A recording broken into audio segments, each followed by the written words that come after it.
Masters of the Martial Arts Historical Video Series Collector's Edition, Part 2, Volume 1. Gichin Funakoshi. Universally known as the founder of modern-day karate, Gichin Funakoshi, father of the shotokan system, was born in Okinawa in 1868.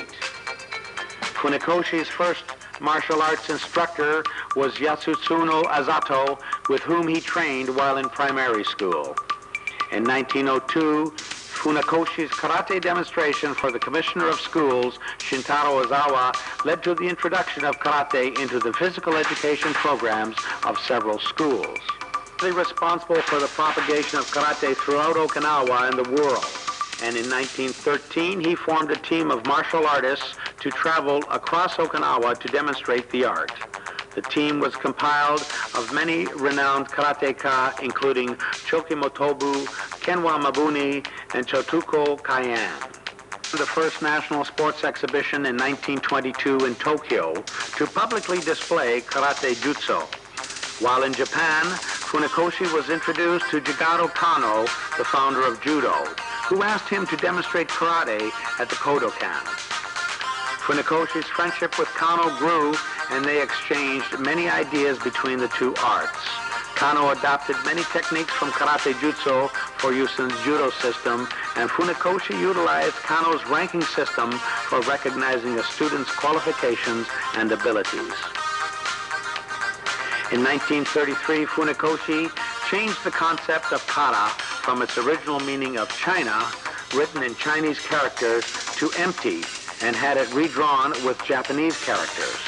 Next, he replaced the jutsu with do or wei. Hence the term karate do, or empty hand wei, was born. This name change was due in large part to Funakoshi's philosophical convictions associated with martial arts. In Tokyo in 1936, at the age of 68, Funakoshi established the Shotokan, the world's first freestanding karate dojo. Shotokan means Hall of Shoto, and Shoto was actually the name Funakoshi used when signing his poetry. In 1955, Funakoshi was head of the first dojo of the Japan Karate Association until his death in Tokyo 2 years later. Funakoshi and his teachings influenced many prestigious martial artists, both directly and indirectly, including the aforementioned Jigoro Kano, Wado Ryu founder, Hironori Otsuka, Kyokushinkai founder, Matsutatsu Oyama, and Shito Ryu founder, Kenwa Mabuni.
This is on Gichin Funakoshi, and this is the karate tape on Gichin Funakoshi, as well as the 1956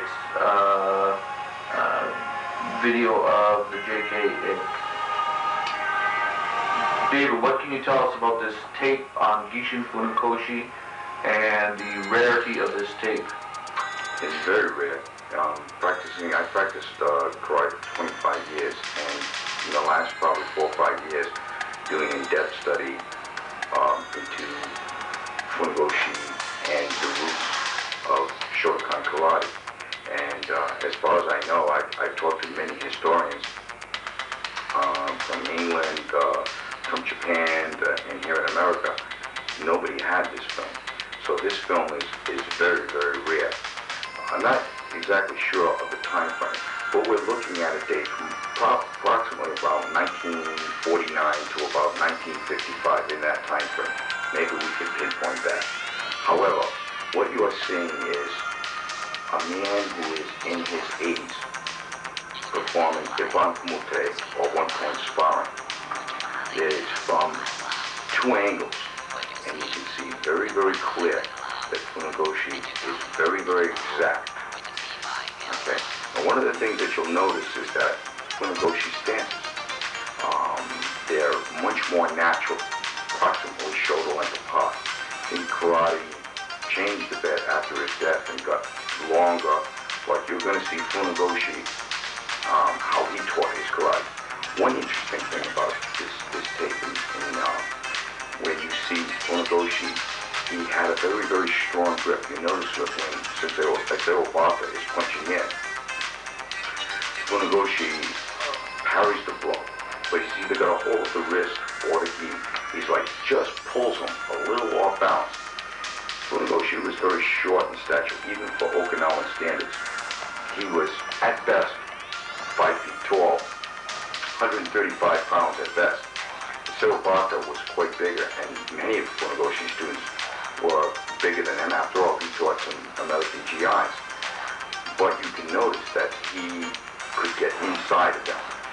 He would parry the blow, he would have this person off balance, and fire a very fast punch. What makes this tape extraordinary is that, again, when you start to look at people of his age in this era that can, walk or move around as agile as Funakoshi. This is what, all those years of karate training has done for him. And all those years date back to when he was a youth in Okinawa. Since Funakoshi was born premature, his date is a little obscure. For the record, they say he was born November of 1868. He altered his birthday to say 1970 so he could take some examinations to get into a medical college in Tokyo. And so he had to do that. So a lot of people say it was 1870, but it actually was 1868. He died April 26th in 1957. So that brings him up close to 90 years old, 89 years old. When you go back to Okinawa, when Funakoshi was raised, his father was of Shizuzuka, I'm not sure of this pronunciation, of samurai class. He was of samurai class, so there was a little bit status quo on Funakoshi's family. There was also a name change. I believe that Funakoshi's real name was Tomonagoshi, but was later on changed to Funakoshi. In any case, Funakoshi at a young age was taught the Chinese classics. And that's important because most Okinawans didn't have the opportunity to be educated. Work was very, very important. So Funakoshi was able to get an education at an early age, mostly through his grandfather. Okay, and what was his relationship with the other masters of the other disciplines in Japan? Okay, moving on. Funakoshi's major instructors, or two that he talks about, is Asato and Itoso. Okay, Itoso had other students, people like Miyagi Chojin, the founder of Goju, a legend in his own time.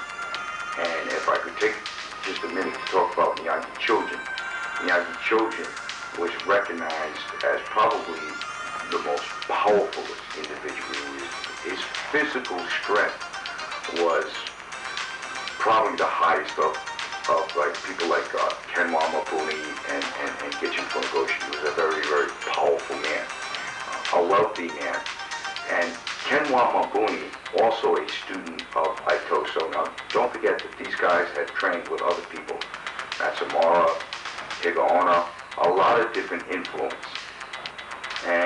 But the relationship that the three of them had was very, very cordial and very, like dojo brothers. I think that they, at that time, when the three of them didn't have a particular style.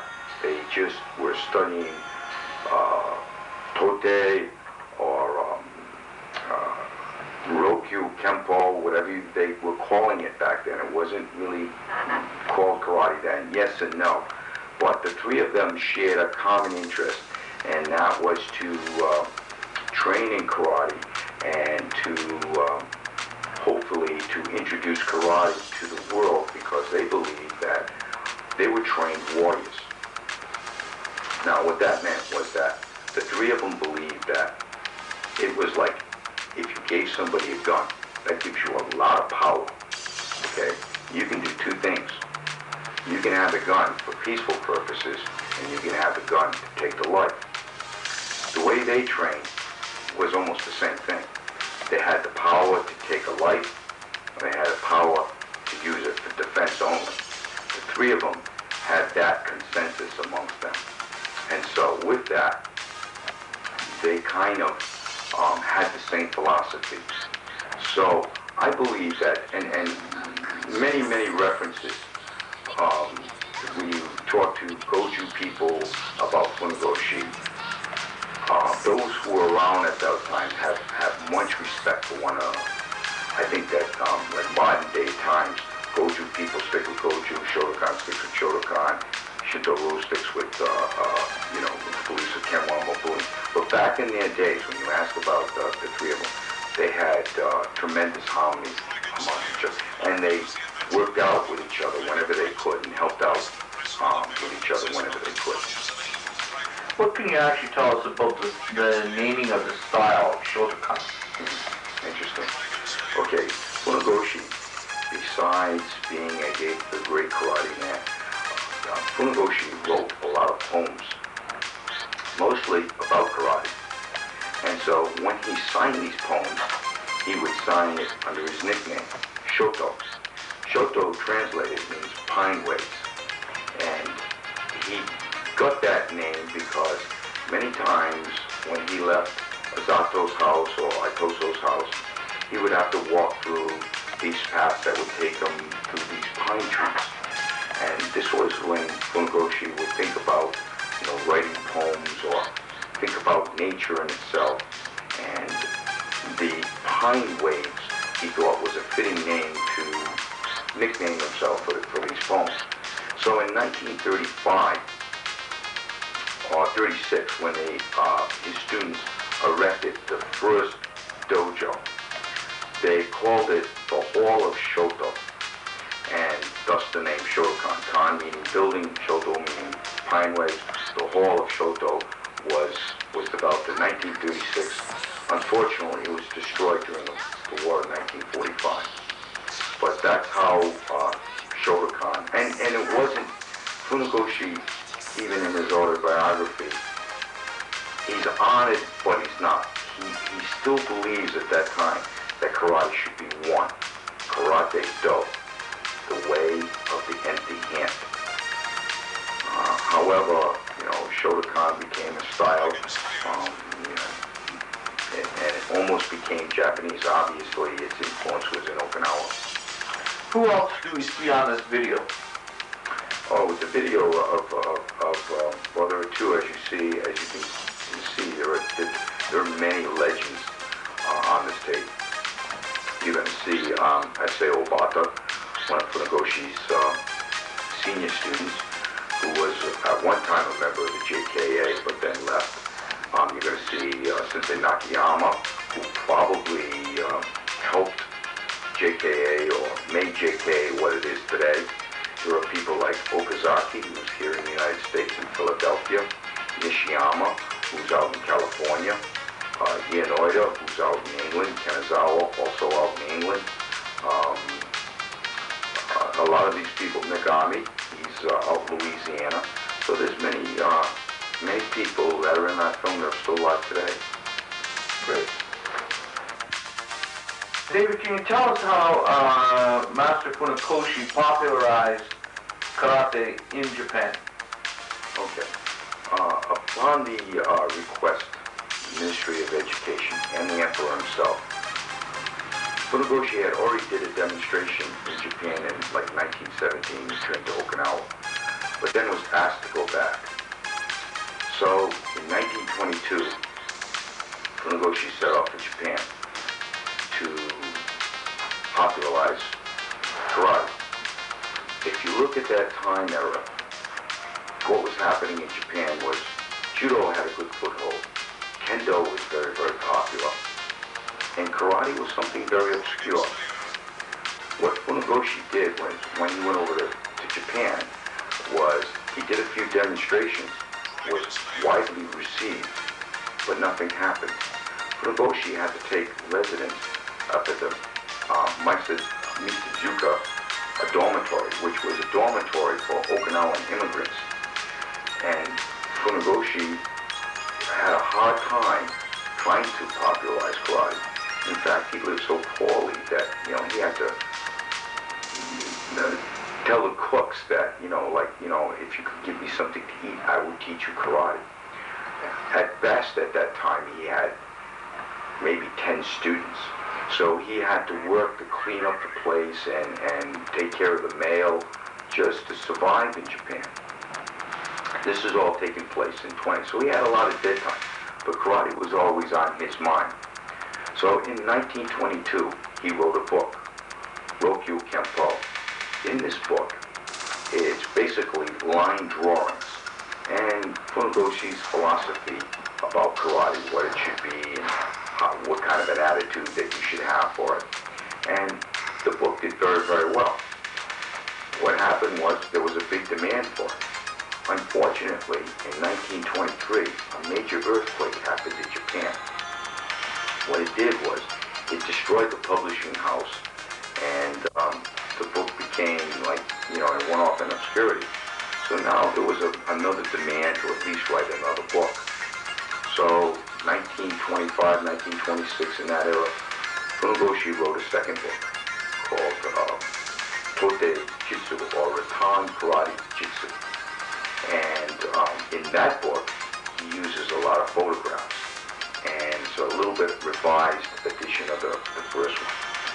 That started to become very popular. But in that time frame, another major thing happened. The earthquake also did damage to the dormitory Funakoshi was staying at.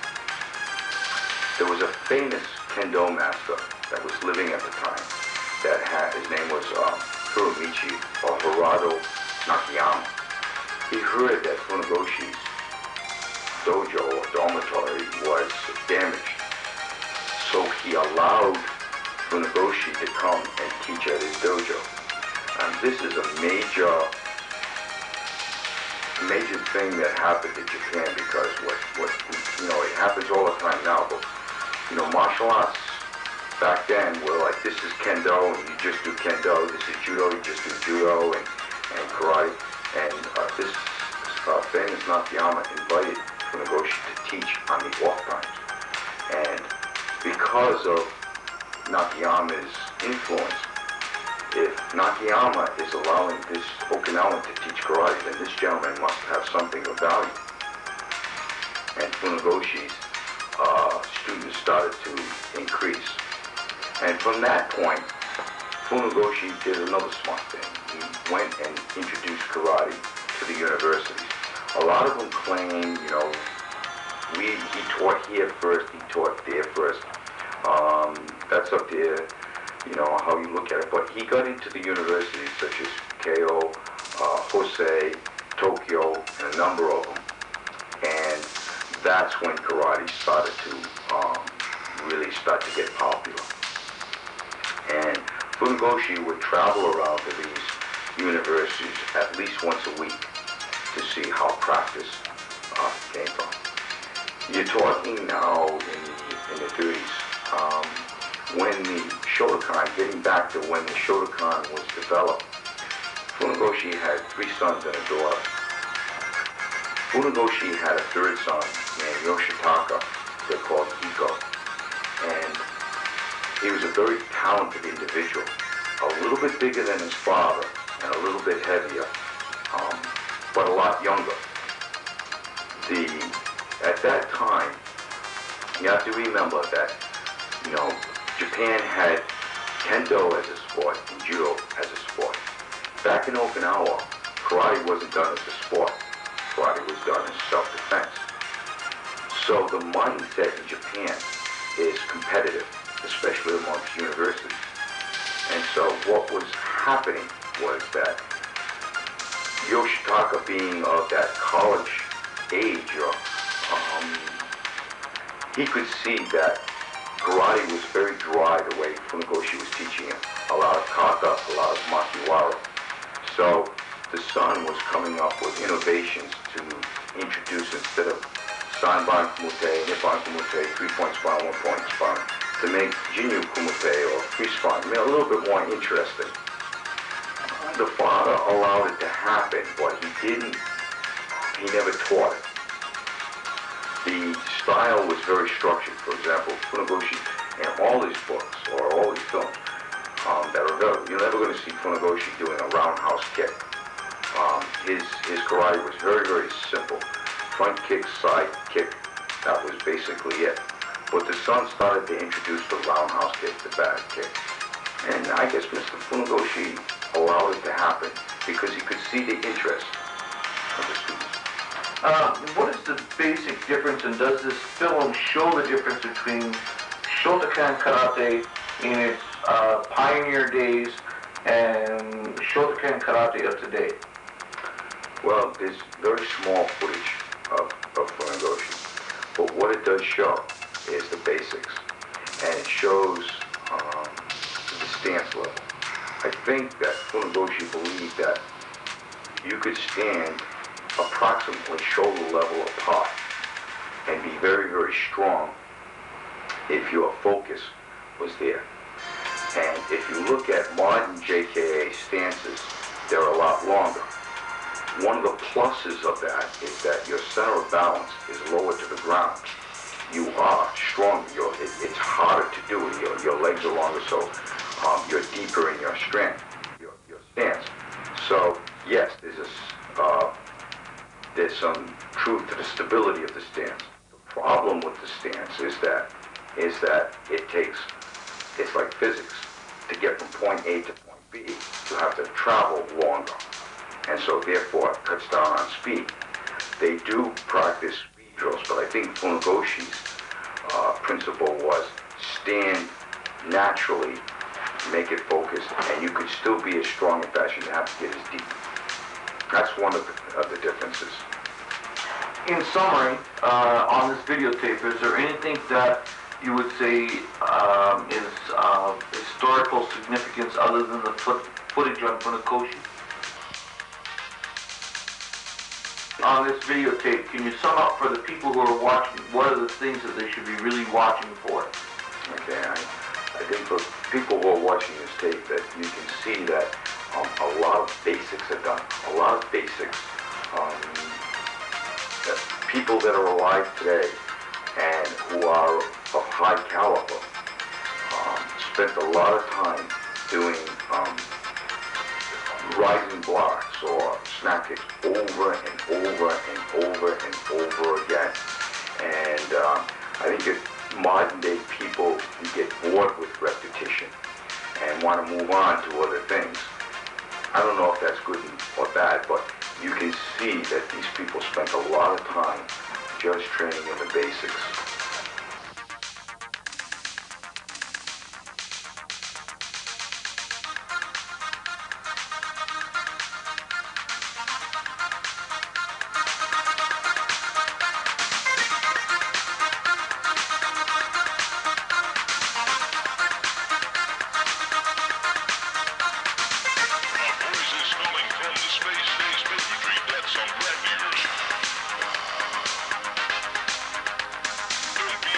Don't be afraid, the mission saying that word leaves spring.